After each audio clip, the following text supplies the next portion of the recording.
Welcome to Perspective English Teaching.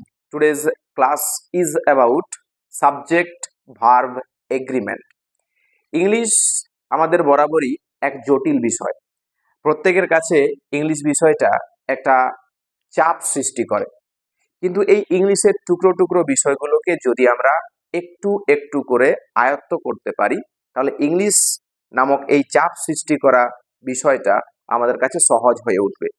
এই সহজ করে তোলার জন্য যে পার্টটা আজকে প্রেজেন্ট করছি, সাবজেক্ট ভার্ব এগ্রিমেন্ট, এই পার্টটা আমাদের অনেক জায়গাতে কাজে লাগবে। স্কুল লাইফে তো কাজে লাগছেই, তার সাথে সাথে আমরা যখন কম্পিটিটিভ এক্সামের জন্য খাটবো, তখনও কিন্তু বিভিন্ন চাকরির পরীক্ষার ক্ষেত্রে এই সাবজেক্ট ভার্ব এগ্রিমেন্টে অনেক বেশি ঝুঁকি তৈরি করে, অনেক বেশি সমস্যা তৈরি করে। তাই আজকের ক্লাসটা ভালো করে যদি আমরা দেখে নিই বা বুঝে নিতে পারি, তাহলে কিন্তু এই ঝুঁকিগুলো আমাদের মাথা থেকে আস্তে আস্তে কমতে থাকবে। তো মনে করে ক্লাসটা অবশ্যই প্রথম থেকে শেষ পর্যন্ত দেখবে, আর প্রত্যেকটা তথ্য পারলে খাতার মধ্যে একটু নোট ডাউন করে রাখবে। দেখো, সাবজেক্ট ভার্ব এগ্রিমেন্ট, এই এগ্রিমেন্ট কথাটাতে আসি প্রথমে। এগ্রিমেন্ট মানে কি? এগ্রিমেন্ট কথার অর্থ হচ্ছে চুক্তি।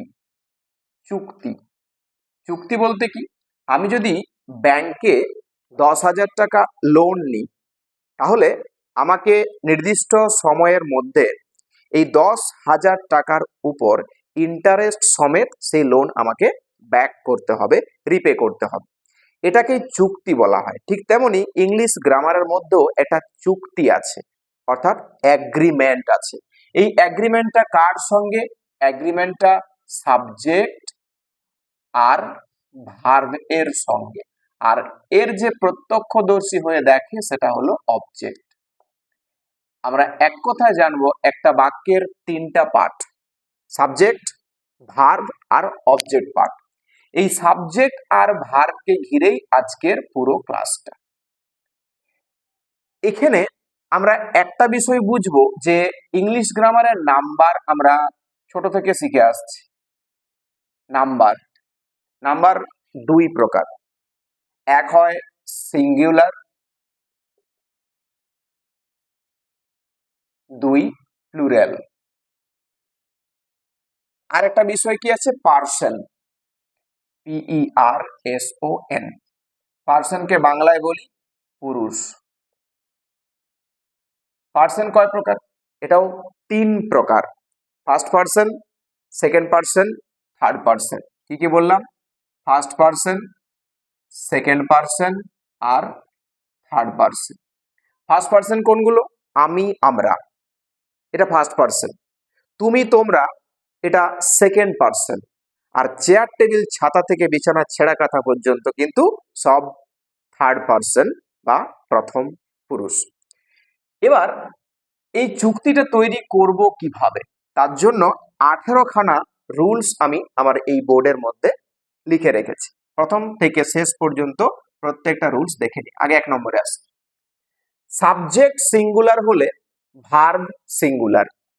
সাবজেক্টটা যদি সিঙ্গুলার নাম্বারে থাকে, ভার্বকেও সিঙ্গুলারে বসাতে হয়। একটা এক্সাম্পল দিয়ে দেখে দিচ্ছি। এখানে কি, যে দা গার্ল ইজ বিউটিফুল। এখানে দা গার্ল যে সাবজেক্টটা, এটা সিঙ্গুলার। আমরা তো নাম্বার চেঞ্জ শিখেছি, singular R plural number.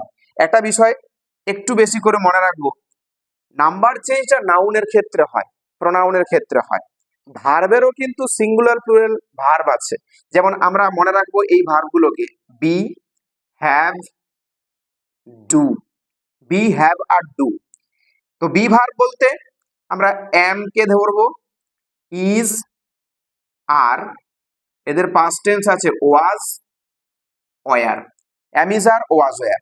Have verb বলতে হ্যাভ, হ্যাজ, আর আছে হ্যাড। ডু ভার্ব বলতে ডু, ডাজ আর ডিড। এগুলো সিঙ্গুলার, প্লুরাল, এই সমস্ত দিকে এই ভার্বগুলোকেই বসানো হয়। তাহলে এখানে দা গার্ল ছিল সিঙ্গুলার, তো ভার্বটা এখানে ইজ বসেছে। অর্থাৎ একটা নিয়ম কি হলো, সিঙ্গুলার সাবজেক্টের ক্ষেত্রে সিঙ্গুলার ভার্ব বসাতে হয়। 2 নম্বর কি রয়েছে? সাবজেক্ট প্লুরাল হলে ভার্ব প্লুরাল হবে। আমার সাবজেক্টে যদি বহুবচন প্লুরাল হয়, তাহলে ভার্বটাও কিন্তু plural. The girls R beautiful. The girls plural number, ভার্বটাও কিন্তু প্লুরাল অর্থাৎ আর বসেছে। আমি যদি এই আর এর জায়গায় ইজ ব্যবহার করি তাহলে কিন্তু বাক্যটা আমার ভুল। আমাকে খেয়াল করে দেখতে হচ্ছে যে বাক্যের সাবজেক্টটা সিঙ্গুলার আছে নাকি প্লুরাল আছে। নাম্বার 3, দুই বা তার বেশি সিঙ্গুলার নাউন অ্যান্ড দিয়ে যুক্ত হলে, কি বলছি, দুই বা তার বেশি নাউন অ্যান্ড দিয়ে যুক্ত হলে প্লুরাল ভার্ব বসে। দুটা নাউন যদি অ্যান্ড দিয়ে যুক্ত করা থাকে তাহলে কিন্তু প্লুরাল ভার্ব বসাতে হয়। যেমন Akash and Amit, Akash and Amit are, Akash and Amit এখানে দুটো নাউন, একটা আর এ একটা, কি দিয়ে যুক্ত আছে, অ্যান্ড দিয়ে যুক্ত আছে, তাহলে ভার্বটা কি বসাতে বলেছে, প্লুরাল ভার্ব অর্থাৎ আর বসেছে। Akash and Amit are best friends. Next number 4, একই ব্যক্তি বা বস্তু বোঝালে সিঙ্গুলার ভার্ব বসে। একই ব্যক্তি বা বস্তু কিরকম, the poet and dramatist, the poet and dramatist, poet মানে কবি, ড্রামাটিস্ট হচ্ছে নাট্যকার, ইজ নো মোর, এখানে কি বলেছিল নিয়মটাতে, একই ব্যক্তি বা বস্তু বোঝালে সিঙ্গুলার ভার্ব বসে, ভার্বটা এখানে ইজ বসেছে, সিঙ্গুলার ভার্ব। নাম্বার 5, প্রথম নাউন এর আগে আর্টিকেল থাকলে সিঙ্গুলার ভার্ব বসে। দুটো নাউন যেটা অ্যান্ড দিয়ে যুক্ত হচ্ছে এবং প্রথম নাউনটার আগে যদি আর্টিকেল থাকছে কিন্তু দ্বিতীয় নাউনের আগে কিন্তু আর্টিকেলটা থাকছে না, তখন আমাকে সিঙ্গুলার ভার্ব বসাতে হচ্ছে। যেমন এখানে দা প্রডিউসার অ্যান্ড ডিরেক্টর, দা প্রডিউসারের আগে এখানে আর্টিকেলটা, প্রডিউসারের আগে আর্টিকেল দা আছে কিন্তু ডিরেক্টরের আগে কিন্তু কোনো আর্টিকেল নেই, তাই আমাকে সিঙ্গুলার ভার্ব বসাতে হচ্ছে। তাহলে the producer and director is here. Number 6 এ দেখো বলেছে দুটি নাউন এর আগে যদি আর্টিকেল থাকে, দুটি নাউনের আগে আর্টিকেল থাকলে প্লুরাল ভার্ব বসছে। কিরকম, একটা নাউন কি প্রডিউসার, তার আগে দা নামক আর্টিকেল আছে, আবার ডিরেক্টর তার আগেও দা নামক আর্টিকেল আছে আর অ্যান্ড দিয়ে যুক্ত আছে। তাহলে দুটি নাউনের আগেই যদি আর্টিকেল থাকে তাহলে আমরা ভার্বটা যেটা বসাবো সেটা কিন্তু plural verb. The producer and the director আর হেয়ার, এখানে প্লুরাল ভার্ব বসছে। Number 7, with as well as accompanied by along with together with দ্বারা কোনো নাউন বা প্রোনাউন যুক্ত থাকলে প্রথম সাবজেক্ট অনুযায়ী ভার্ব বসে। যেমন এখানে বলেছে মিনা অ্যাজ ওয়েল অ্যাজ রেখা, মিনা অ্যাজ ওয়েল অ্যাজ রেখা, অ্যাজ ওয়েল অ্যাজ দিয়ে দুটো নাউনকে যুক্ত করা আছে। এখানে বলেছে প্রথম সাবজেক্ট অনুযায়ী, প্রথম সাবজেক্ট কি আছে, মিনা, তাহলে মিনার যে মিনা নামক যে সাবজেক্টটা, এটা নাম্বারটা দেখবো আমরা, সিঙ্গুলার হলে সিঙ্গুলার ভার্ব, প্লুরাল হলে প্লুরাল ভার্ব। তাহলে মিনাটা সিঙ্গুলার, এখানে ভার্বটা কি বসেছে, সিঙ্গুলার, তাহলে ইজ রিডিং, তাহলে Meena as well as Rekha is reading book. Next number 8, collective noun এর পর সিঙ্গুলার ভার্ব। নাউন আমরা ক্যাটাগরিটা জানি, proper noun, common noun, collective noun, material আর অ্যাবস্ট্রাক্ট নাউন। এই 5 প্রকার নাউনের মধ্যে কালেকটিভ নাউনের পর সিঙ্গুলার ভার্ব বসে। যেমন এখানে বাক্যটা কি রয়েছে, দা আর্মি হ্যাজ, এই দা আর্মিটা হলো কালেকটিভ নাউন, এবার এরপরে ভার্বটা সিঙ্গুলার বসেছে অর্থাৎ হ্যাজ, প্লুরাল হলে হ্যাভ বসতো, এখানে সিঙ্গুলার আছে বলে আমাকে হ্যাজ বসাতে হয়েছে। এ the army has a contract with the company. Next number 9, দৈর্ঘ্য পরিমাণ বা স্থান বোঝালে সিঙ্গুলার ভার্ব, দৈর্ঘ্য পরিমাণ বা স্থান বোঝালে সিঙ্গুলার ভার্ব বসে। যেমন কি বলেছে এখানে এক্সাম্পলে 5 আওয়ার্স, 5 আওয়ার্স হ্যাজ পাস্ট, এই হ্যাজটা কিন্তু সিঙ্গুলার, আমাকে এখানে বলেছিল কি যে দৈর্ঘ্য পরিমাণ বা স্থান বোঝালে সিঙ্গুলার ভার্ব, তাই ভার্বটা এখানে সিঙ্গুলার ইউজ করা হয়েছে, 5 hours has past. Next number 10, or, either or, neither নর, নট অনলি বাট অলসো দিয়ে দুটি নাউন বা প্রোনাউন যুক্ত থাকলে ভার্বের কাছে থাকা নাউন বা প্রোনাউন দেখে ভার্বটা বসাতে হয়। কিরকম, আইদার রাজা অর হিজ ফ্রেন্ডস, আইদার রাজা অর হিজ ফ্রেন্ডস, এই যে রাজা আর হিজ ফ্রেন্ডস এই দুটো নাউনের মধ্যে থেকে বলছে ভার্বের কাছে, অর্থাৎ এটা যদি আমার কাছে ভার্ব হয়, ভার্বের কাছে নাউন কোনটা, ফ্রেন্ডসটা, তাহলে এই ফ্রেন্ডসটা কি সিঙ্গুলার আছে না, ফ্রেন্ডসটা প্লুরাল, তাই ভার্বটাও আমাকে প্লুরাল ভার্ব ইউজ করতে হবে। ভালো করে মনে রাখবো যে অর, আইদার অর, নাইদার নর, নট অনলি বাট অলসো দিয়ে দুটি নাউন বা প্রোনাউন যুক্ত থাকলে ভার্ব এর কাছে থাকা নাউন বা প্রোনাউন দেখে ভার্বটা আমাদেরকে বসাতে হবে। এখানে একটা ইনস্ট্রাকশন দেওয়া আছে, একটি সাবজেক্ট সিঙ্গুলার এবং অপরটি যদি প্লুরাল হয়, একটা সাবজেক্ট সিঙ্গুলার আর একটা যদি প্লুরাল হয়, তাহলে প্লুরাল সাবজেক্টটাকে পরে বসাতে হয়। আগে সিঙ্গুলার সাবজেক্টটাকে বসিয়ে নিয়ে প্লুরাল সাবজেক্টটাকে আমাকে পরে বসাতে হবে। এটা কিন্তু খেয়াল রাখবো। যেমন এই বাক্যটা যেমন ছিল আইদার রাজা অর হিজ ফ্রেন্ডস, এই রাজা শব্দটা সিঙ্গুলার, তাই এখানে আমাকে আগে বসাতে হয়েছে, আর এই হিজ ফ্রেন্ড শব্দটা প্লুরাল, তাই আমাকে প্লুরাল সাবজেক্টটাকে পরে বসাতে হয়। আর সেটার অনুপাতে কিন্তু ভার্বটা ব্যবহার করতে হয়। যেমন এখানে প্লুরাল ভার্ব বসেছে। নাম্বার 11, নাউনের আগে ইচ, এভরি, এনি থাকলে, নাউনের আগে যদি ইচ থাকে, এভরি থাকে বা এনি থাকে, তাহলে ভার্বটাকে সিঙ্গুলার ভার্ব বসাতে হয়। যেমন এভরি স্টুডেন্ট, এভরি আছে, নাউনের আগে, নাউন কোনটা? স্টুডেন্টটা, তার আগে এভরি আছে, তাহলে ভার্ব কিন্তু আমাকে সিঙ্গুলার বসাতে হয়েছে, তার মানে ওয়াজ প্রেজেন্ট। তাহলে এভরি স্টুডেন্ট ওয়াজ প্রেজেন্ট।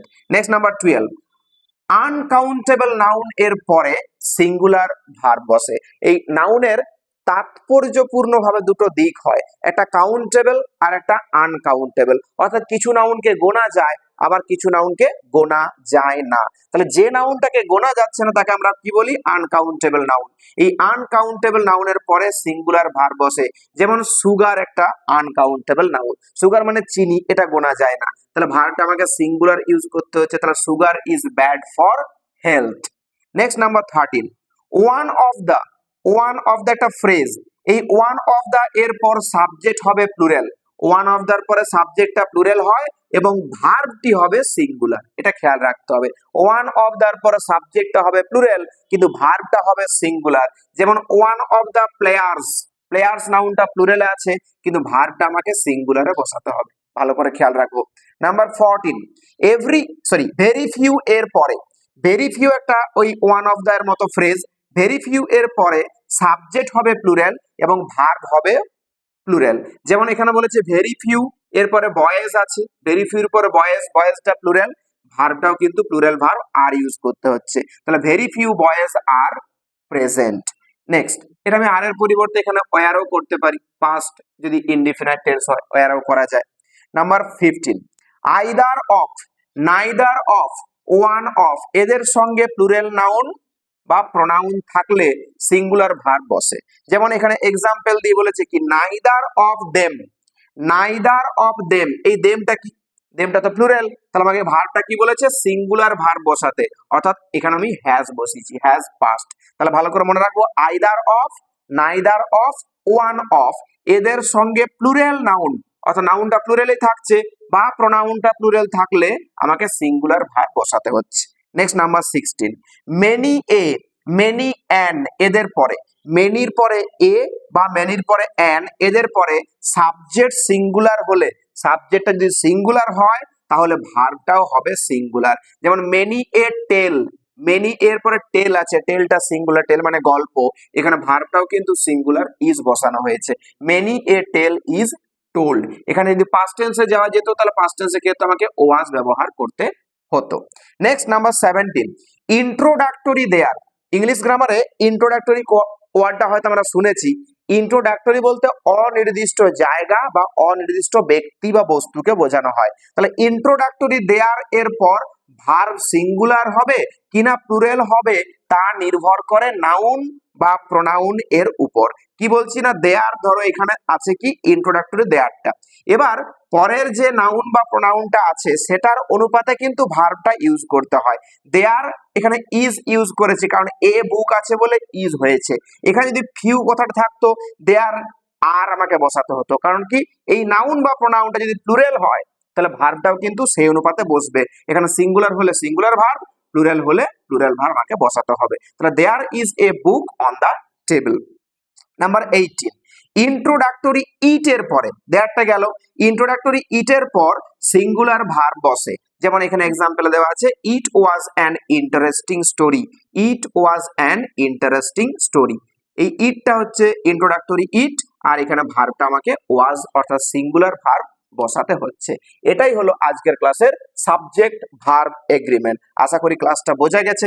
ভালো করে খাতার মধ্যে নোট ডাউন করে সারা জীবনের জন্য মনে রেখে দেবে, সারা জীবন ইংলিশ বিষয়টাতে কাজে লাগবে।